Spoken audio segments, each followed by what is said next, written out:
Speaking of Vader, he passed away recently. We were lucky enough for the Hannibal TV. We did a career interview with him shortly before he passed. But just wondering what your memories are of Vader, and I guess you were there for the infamous incident where he accidentally knocked off Cactus Jack's ear. Yeah. Um, um, that's another story with a backstory where when Mick Foley entered the ring that night in Munich, Germany, it was part of a tournament, and he did not enter the ring with a healthy ear.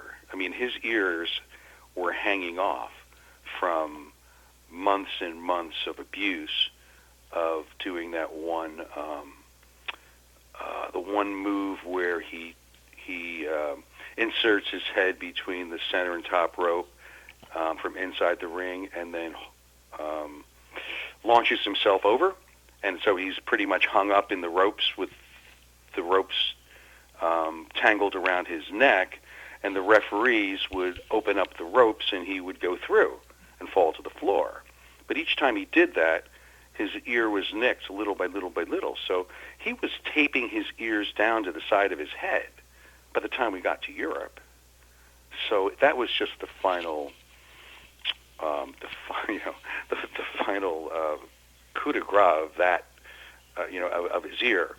And it was not a televised event, but there was a German fan in the audience who had a camcorder.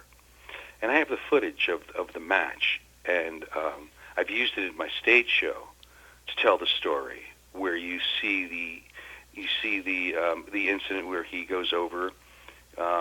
We had a French referee who had never worked with the promotion before, didn't know what he was supposed to do.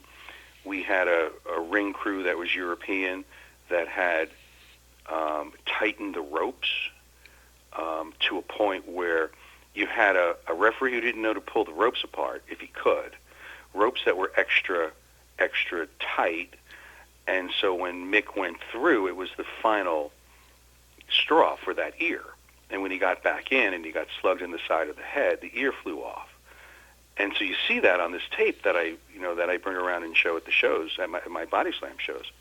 And then the referee picked it up and brought it over to me. And I didn't exactly know what he was doing because he didn't speak English. He was a French referee. And I did understand the word ambulance. He was screaming, ambulance, ambulance.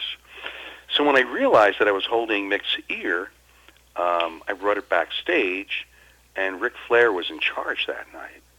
And before I could get the ear on ice, I had to convince Rick that I was serious when I said I had Cactus's ear in my hand. It was very dark backstage. So I had to, and he knew that I would never leave ringside during a match. And that confused him to begin with.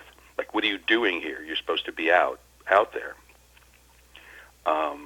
So yeah, I mean, there's a whole story that I tell once in a while in my stage show about what happened when I brought the ear back to Flair and Sting saw it, because I knew that if there was any chance for us to salvage the ear, we'd have to get it on ice, and the only one that had ice in the back was the doctor, and that's the guy I was searching for.